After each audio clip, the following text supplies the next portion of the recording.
علاقمندان فنکس السلام علیکم. ما خوشبختانه توانستیم موزیم ملی افغانستان را به گونه دقیق برای شما به معرفی بگیریم و امروز هم آخرین قسمت مستند موزیم ملی افغانستان است که برای شما تهیه و تقدیم می‌کنیم.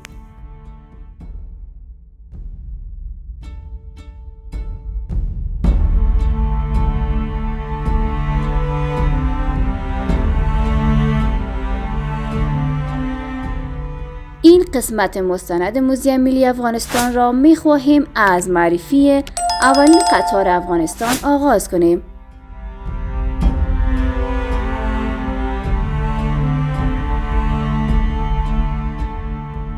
این قطار 90 سال پیش در کابل به طول 7 کیلومتر مرکز شهر باغ عالم گنج را به دارالمان وصل می کرد. در سال 1923 شاه امان الله 3 لوکوموتیو بخاری کوچک را از آلمان خریداری کرد و آنها را در مسیر 7 کیلومتری واگن از سمت کابل به قصر دارالمان به کار انداخت. شاه امان الله کار بر روی یک شهر جدید به سبک اروپایی را به سرمایه کوچک در دارالمان در نزدیکی کابل آغاز کرد و در تاریخ 15 دسامبر سال 1922 لوکوموتیوها طبق گزارش در شهر کابل به کار افتاد.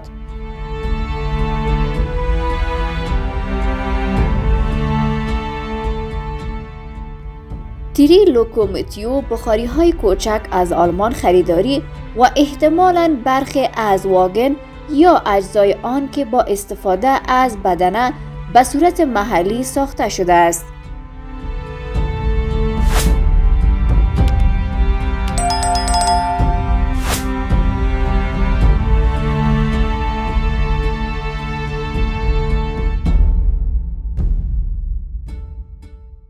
در ماه اگست سال 1928 لوکوموتیو تنها راه آهن در افغانستان بود. ویلیام هالم از برلین به کابل آمد و با تعدادی از آلمانی هایی که در افغانستان کار می کردند مسئول ساختن تاسیسات الکترونیکی واگن های برقی لوکوموتیو و به ویژه در قصر دارالمان بود.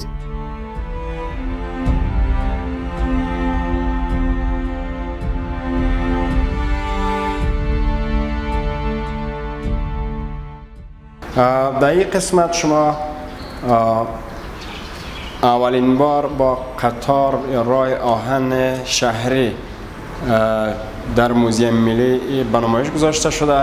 البته باید گفت که در زمان امان الله خان همزمان با ساختن قصر و تعمیر خود موزیم قطار شهری در افغانستان البته داخل شهر کابل ایجاد میشه که این قطار مسیرش از دارالمان تا پل آرتل بوده و از اونجا دوباره می آمده و دارالمان. البته اولین و آخرین ایستگاه از پس دوباره دارالمان بوده که در این دارالمان پس دوباره این مسیر خود ادامه میداده تا قسمت های پل آرتل و دوباره می آمده و دارالمان.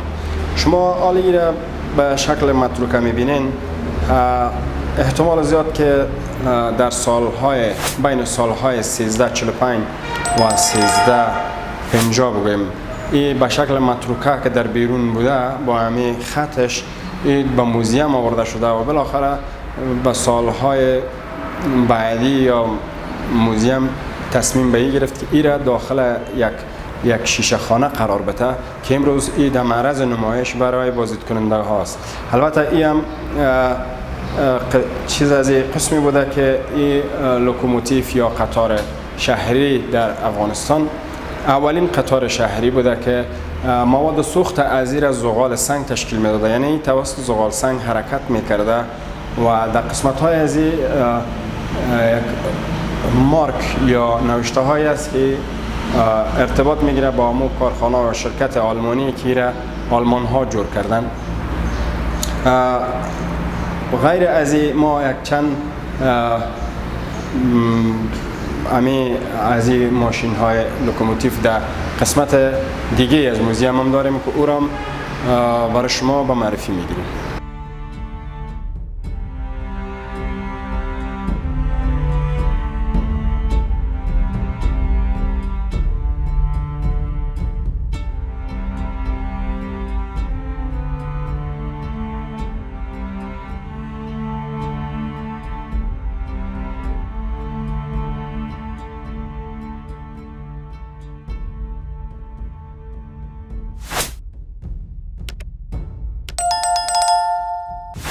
در زمانهای بعدی ماشین خانه رواج یافت و خط آهن برای بار اول در کابل از همین ماشین خانه به کار افتاد و تا دارالمان این خط تمدید شد و مسافران را در آزای یک عباسی انتقال می‌داد.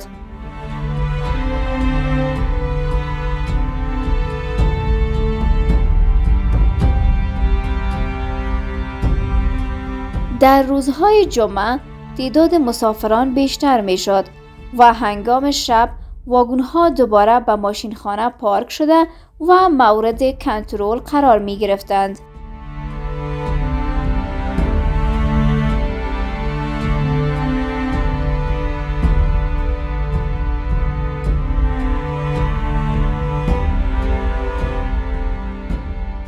آقای کریمی در این مورد بیشتر معلومات می‌دهد.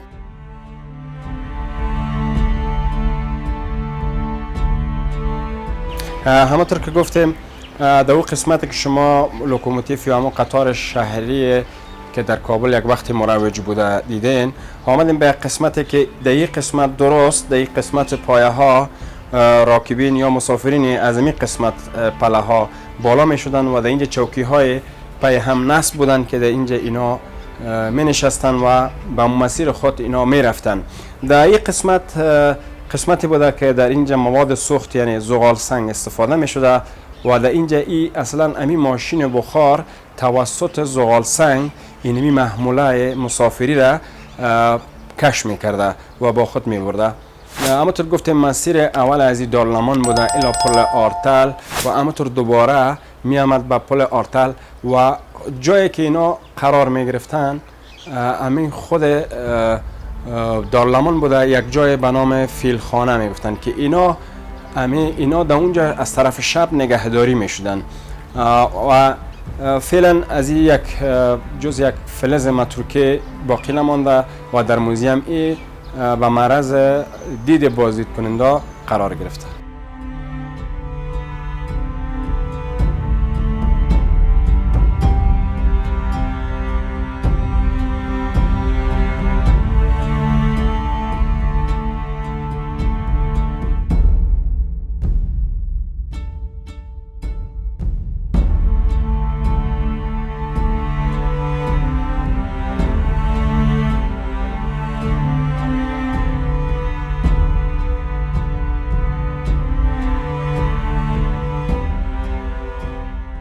بعد از قطار می رویم به معرفی گادی ها و کمیابترین موترها در جهان که در موزیم ملی افغانستان وجود داشته و از زمامداران گذشته تا هنوز به یادگار مانده است.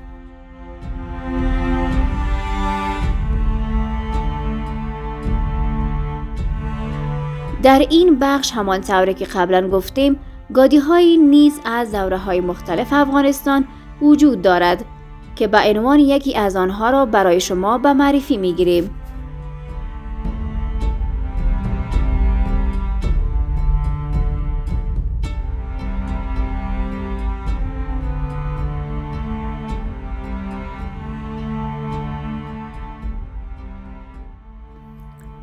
گادی دو اسبه. این گادی مربوط به سال 1299 الی 1309 هجری شمسی که مربوط به زمان زمامداری شاه امان الله خان می باشد.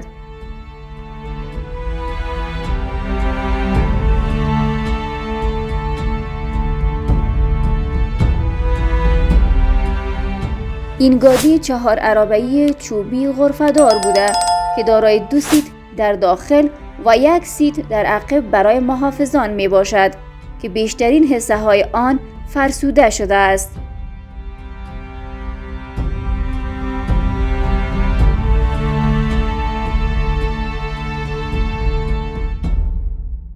که آقای کریمی در مورد آن بیشتر معلومات می دهد.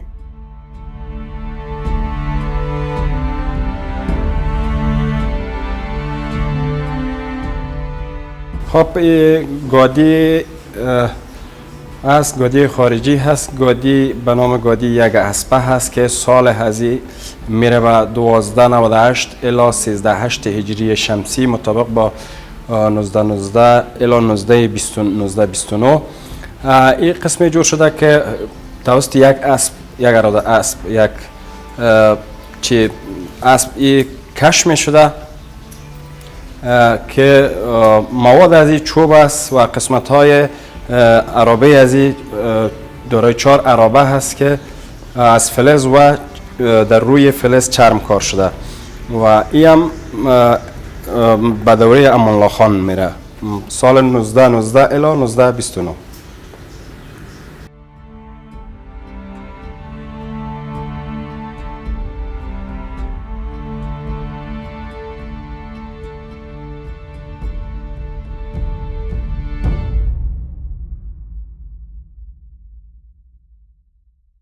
بعد از معرفی گادی 2 اسب هم می رویم به معرفی یکی از کمیابترین موتر جهان که قدامت آن بیشتر از 120 سال می باشد و آن موتر هم رولز رایس نام دارد.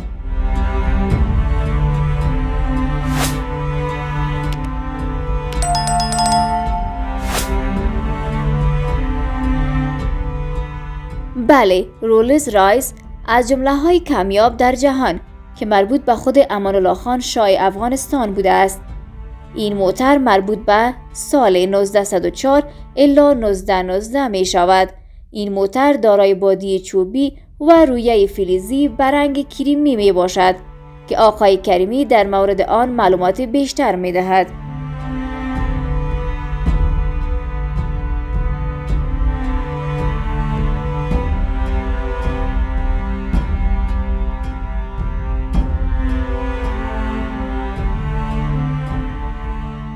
در نمایشگاه موترهای موزیم ملی قرار داریم. شما بهتر می‌دانید که موترها از خاندان سلطنتی یا شاهی اما از سال 1919 به جا مانده تا به امروز که شرکت ها و کارخانه های مختلفی که در او زمان موتر می ساختند در اینجا هم از او شرکت ها نظر به امی مارک هایی که در روی موترها نقش زده شده به خوبی معلوم میشه. مثلا شما این موتر را ببینید که کارخانه یا شرکت رولزن رایس است که از قدامتترین یا اولین شرکتی که موتر می ساخته.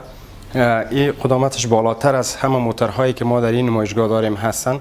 احتمال زیاد که سال 1919 مصادف با امی که لوکوموتیف یا امی ترین شهری که در کابل مسافرین نقل مکان میداده همزمان با امو این موترها وارد افغانستان شده باشه و بعدا یک تعداد گادی های هم داریم که احتمال زیاد که با امی عصر در امی زمان چون اون گادی ها ساخت خارج هستن و همزمان با همین احتمال زیاد که با همین موترها یک جا وارد افغانستان شده باشند و بعدا ما یک سلسله موترهای دیگه هم داریم که به دوران محمد ظاهر شاه ازبق میره و همچنان معاصرترینشان موتر هست اینجا که موتر دکتر نجیب الله هست که شما ایرا به تصویر میبینین و این نمایشگاه ما برای بازدیدکننده همیشه باز است که بیاین و از این نمایشگاه دیدن بکنن.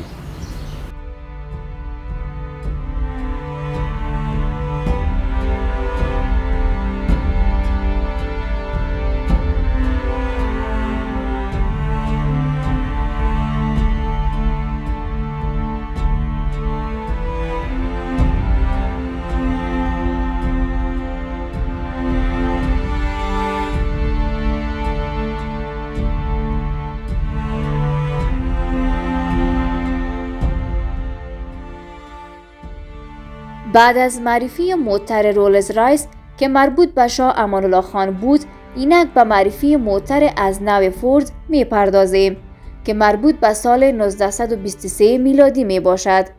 این موتر نیز دارای بادی چوبی با رویه فلزی به رنگ سرمه‌ای بوده و دارای 2 دروازه می باشد. البته ناگفتن نباید گذاشت که این موتر نیز مربوط به شاه امان الله خان بوده است.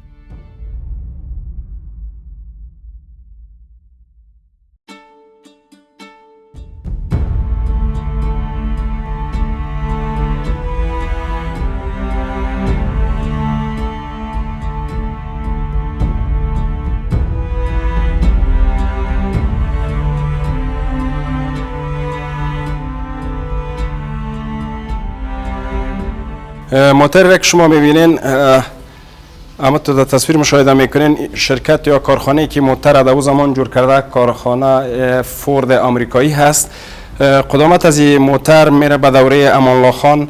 در خود مارک موتر 1923 هست، یعنی این نشان میده که در 1923 این موتر ساخته شده. در ساختمان این نوع موترها تایرهای به شکل موتورسایکل هست و در ساختمان بسیاری از در قسمت سیت ها و چوکی های از چوب هم استفاده شده، چرا در او زمان این از اولین موترهای بوده که وارد بازار می شده و این در او دوران وارد افغانستان شده که امان الله خان یعنی در او زمان داخل حکومت یا حکومتداری امان الله خان بوده.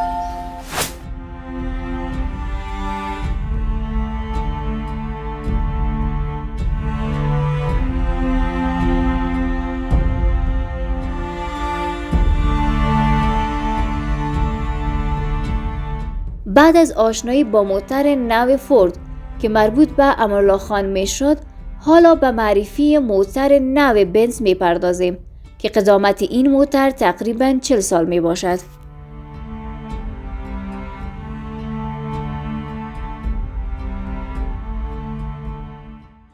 این موتر مربوط به سال 1985 الی 1990 میلادی بوده که ساخت کمپانی بنز جرمنی است.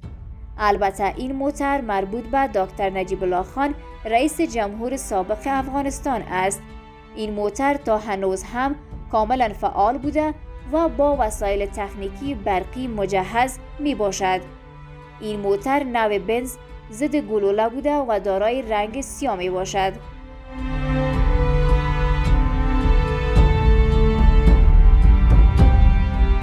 که در این مورد آقای کریمی بیشتر معلومات می دهد. این موتر که شما می‌بینید موتر بنز به رنگ سیاه هست، شیشه های از زره هست کلا و این موتر مربوط به دکتر نجیب الله شاه پادشاه ازبق افغانستان بوده.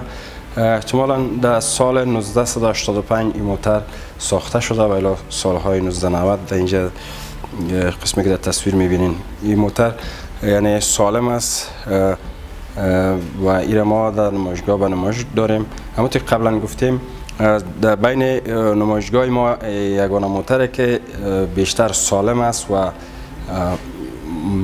دورهش معاصرتر است، یعنی همین موتر دکتر نجیب الله است.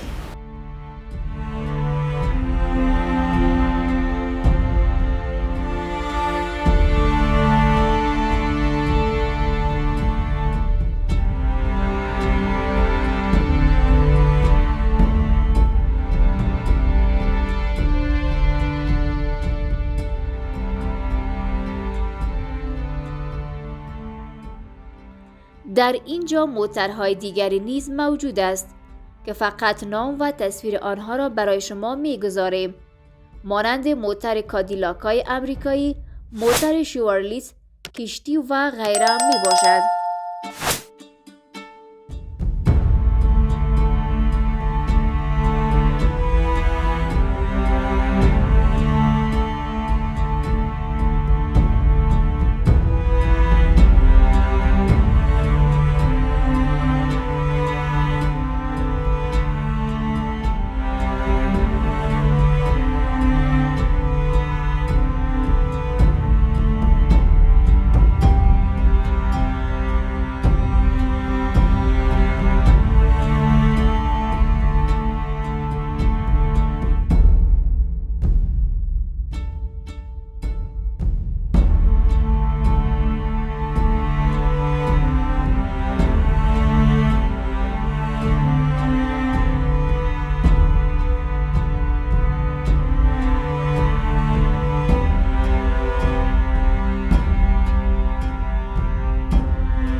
این موتر که شما میبینید موتر زره زیس نام داره که تاریخ ساخت از این موتر 1947 الی 1956 است. ما ایره یعنی تخمین زدن میتونیم که مختص از کدام شاه بوده که از کدام دوره بوده، اما ایره گفته میتونیم که موترهای عادی نبوده، موترهای بوده که موترهای خاندان سلطنتی بوده، چون داخل موترها را وقتی که مشاهده میکنیم داخل از اینا با بسیار یک سالن منظم و بسیار سیت های مفشن ساخته شده. شیشه های از اینا اکثریتشون زیره بوده و از این معلوم میشه که اینا تمامیشان موترهای سلطنتی بوده که شاهان در اون دوران حمل و نقل میکردن، یعنی مختص به شاهان بوده.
خب بیننده های عزیز فنکس، این بود آخرین قسمت مستندهای موزیم ملی افغانستان که برای شما به گونه کامل به معرفی گرفتیم.